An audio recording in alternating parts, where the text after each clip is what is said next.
आप लोग भी जिद्दी है, तो ये जिद बस ट्रेडिंग में पकड़ कर रखी तो तुम्हें कोई भी प्रॉफिटेबल बनने से रोक नहीं सकता। तो ट्रेडिंग में तुम इसे डिसिप्लिन बोलो या जिद बोलो, दोनों एक ही है।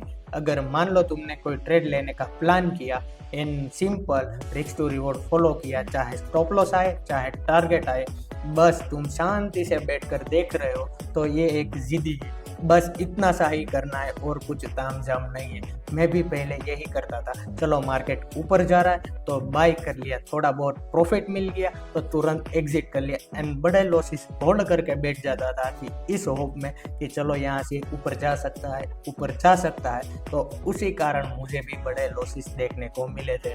तो ये सब चीज़ें अभी तुम कर रहे हो या कर चुके हो, पर रियली में तुम्हें ट्रेडिंग में करियर बनाना है तो ये जिद लानी होगी, यानी कि डिसिप्लिन, क्योंकि यही एक रास्ता है जो तुम्हारे बड़े लॉसेस को कंट्रोल कर सकता है। बस इतनी सी सिंपल बात है, चाहे तुम आज समझो या कल समझो। इतने ही सिंपल वे में आगे भी समझना चाहते हो तो चैनल को फॉलो करना ना भूलें।